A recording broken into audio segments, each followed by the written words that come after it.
In today's video, we're going to discuss how to shift your pressure correctly at the start of the downswing. Make sure you check out this video.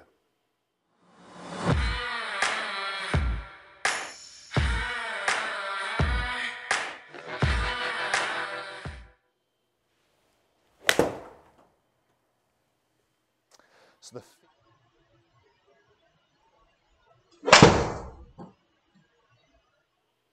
Welcome back to the TruGolf Academy. You've joined me, Jon Watts, today in my indoor studio. And today's video, as I mentioned there in the intro, is all going to be about starting the downswing correctly. We're going to be discussing shifting your pressure from your trail side that's furthest away from the target to your lead side, how you can do it correctly, and also the pitfalls, what to look out for. I'm going to be using actually in this my pressure mat as well. So you're going to see some real data on the screen. I'm going to give you a real simple exercise to help you shift the pressure correctly.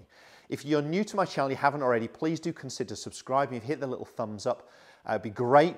And the little bell icon, it just notifies you every time a new video goes live. So let's get into it. Let's really look at how we can shift our pressure correctly and what to look out for in terms of the wrong movements. So when we're at the top of the backswing, around 3/4, let's say we're just before the top of the backswing, my lead arm is about parallel to the ground, I would like to see around 80% of my pressure onto my trail foot. Now, if you're not new to my channel, if you've seen it before, you'll know that pressure shift is very different to weight distribution. So I don't want someone to get there by swaying off the ball. We are coiling correctly and the force is being applied through the ground or to the ground through the inside of my trail foot here, inside a trail thigh, so I can feel my pressure onto here. Now the reality is, as we complete the backswing and as we're just about to start the downswing, most players are automatically going forwards towards the target. But let's just imagine we're stopped at the top here for a second. How do we start that first movement? Now we know that we need some sort of lateral movement towards the target, but if our hips actually drive this way, okay, so my lead hip goes forwards towards the target, what tends to happen is a compensation is the opposite with the upper body. So the upper body leans back away from the target, and that may not be so bad with the driver as we're trying to hit up on the ball, but what it tends to cause when the upper body hangs back is the shoulders not to get open enough at impact, the torso to not get open enough, so it tends to be a little bit of a hands and arms release. So that golfer from that position often hits blocks and hooks. So for a right-handed golfer, straight right or over bending left of target. We do want that pressure to be moving towards the left side, but I want it happening in the right way. So what I try and ask golfers to do is that sensation of almost their trail knee is holding position. We're starting with the lead knee going out towards the target this way. And what that really does is it starts to center my hips. So my belt buckle that's pointing behind here is now, as my lead knee kicks out towards the target, trail knee holds position. It feels like it starts to point more down towards the golf ball. And I've recently done a video just talking about let's focus on our belt buckle, and it's really relevant to what we're discussing today. I'm going to put the link just here. Make sure you check it out as well. It will really help your understanding of that downswing sequence. And actually, when I was talking about the belt, I talked about it, how you could use it as a backswing part as well as a downswing. So it may be you're struggling in a backswing part, not a downswing, but the belt idea could really help you, the belt buckle. So start the downswing, my trail knee is going to hold position, my lead knee is moving out and forwards towards the target, effectively creating a bigger gap between my knees. But as that happens, my pressure is starting to move towards my lead side, and I'll get the sensation that my arms are just falling. They're not being pulled down. So it's almost ground up. It's happening with my hips before my core and my torso, but I'm focusing on the movement that's happening with my knees. Now that could be the movement that's happening with your belt. As I said, if you like that idea, jump over to that video and check that one as well out, because there's different ways of achieving the same thing. And what works for one golfer is going to be different for another golfer. You've got to find almost what's good for you. Now, as I said, in a sec, we're going to jump over to me doing some drills and hitting some shots on the body track system, just showing how moving that knee, separating our knees in the start of the downswing can start to shift our pressure. But as as a drill, as an exercise, and I'd probably use something a bit lighter than this. This is actually a 2 kilogram ball, but if you could just get like a sponge foam football or something along those lines, a range bucket would do the trick between your knees. And what you're going to get the sensation of at the top of the backswing to start of the downswing is my trail knee is going to hold position, my lead knee is moving out. And that has felt like my pressure's moved towards my lead foot, about the middle of the shoe.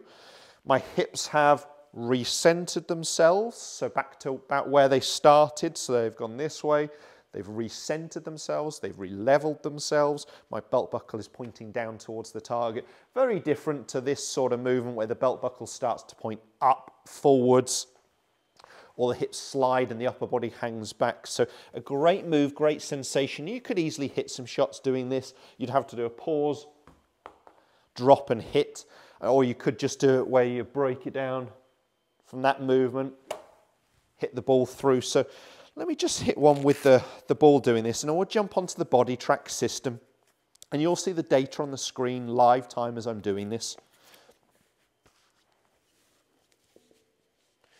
So between your knees, I'm just going to do one nice slow one, breaking it down. So that position from there, pre-impact, little pump movement, and turning into impact. Now the sensation I'm getting from here is just that my belt is going up and left. My body is rotating and rising from that position. So there is that downward pressure here before my body is starting to rotate and extend. So great exercise. I'll just do one more before I jump onto the body track, and all I'm going to do with this one is a nice slow pace swing. So I'm not going to stop, but I'm just going to try and do it at slow speed. So I'm just going to drop the ball at the start of the downswing with the knee separation.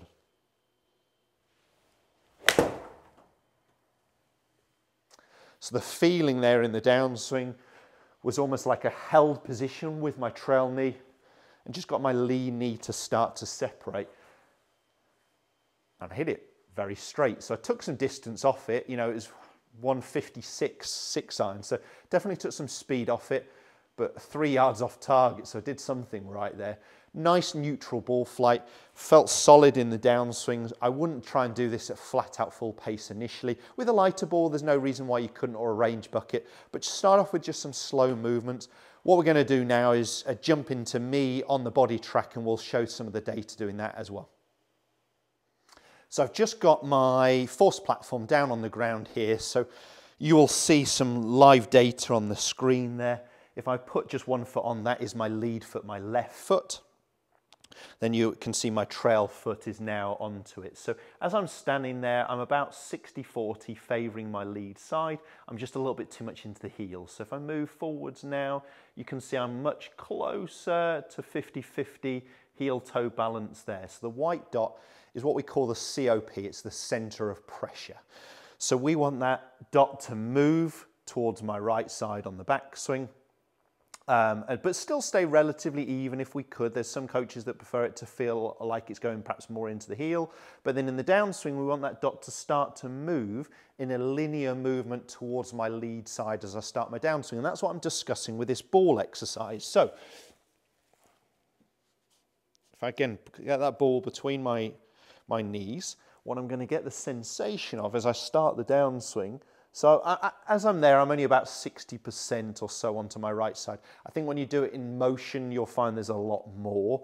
But what I'm going to try and get the sensation of, dropping that ball, the trouble is it's going to weigh something. Let's do it without the ball. There is the pressure. You can see the white dot has moved from the right side to the left side there without a big lateral movement. So the left knee separating here is starting to cause my pressure from going from my right foot to my left side. You can see quite a bit over there, and more into my heel without a big lateral movement towards the target. So the sensation of here, okay? So what I'm going to do this without the ball actually. I'm going to hit one just like I did a minute ago, just doing the pause. So I'm going to stop at the top.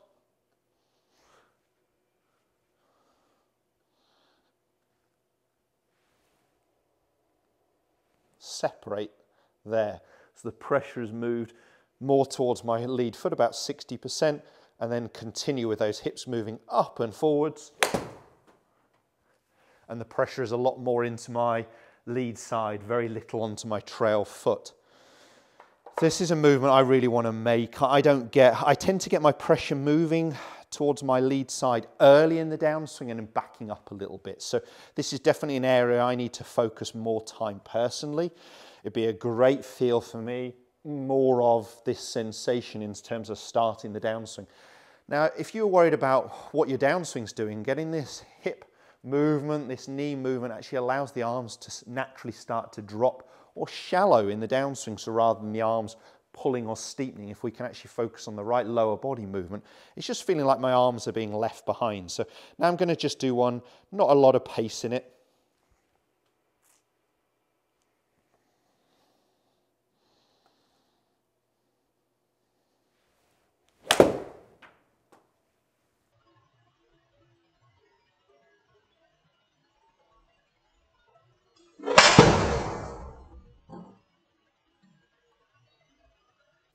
So just getting that sensation of starting down with my lead foot. And let's just finish with one more at full pelt. Now this may not look quite as good, as I said, it's a fault I have, but I'm really going to focus as if this is just a range drill. I'm not worrying too much about the ball flight. In fact, we're not going to see the ball flight as I'm a bit too far from my launch monitor, but get that sensation of how I start with my lead knee separation.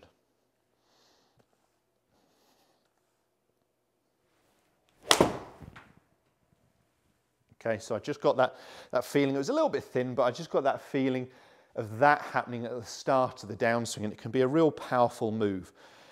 So using the ball exercise is really going to help. I'm not expecting to rush out and get a pressure system, but work on those exercises, that feeling. It's really going to give you a very powerful downswing move, as if we're applying some pressure. Now, golfers are worried from there that they're going to fat it, they're going to hit it heavy. But remember, from there, our body is reacting, it's rotating, it's rising. So even if you do hit the first few a little heavy, you'll start to get used to that movement. It's great if you can get on a forced platform, a pressure plate, but just using the ball between your knees is really going to make a difference as well. So I hope seeing that data from my forced platform has helped reassure you and reaffirm that feeling in the downswing. So great way to shift the pressure from the trail side to the lead side, start the downswing, would be that focus of the lead knee. It may be that you like the focus of the belt buckle as well. So check out that other video that I put the link to. It's a great feeling to start to shift the pressure, but correctly, not by a big lateral slide with the lower body hanging back with the upper body. It's a key move. It will take some ingraining, of course, some at-home practice time or some range work to take this feel to the golf course. I'm not suggesting you're going to be hitting a lot of shots on the course, really focusing on hold the lead knee, separate the trail, sorry, the other way around, hold the trail knee, separate the lead knee at the start of the downswing. But you could feel that in a practice swing, and once you've done enough of those exercises, repetitions, really on the driving range at home, it's going to feel a lot more natural to you. As I mentioned there in the start, if you do enjoy the content, if this has helped, hit the thumbs up, share it with as many golfers as you can, and please do consider subscribing. Cheers guys, we'll see you soon.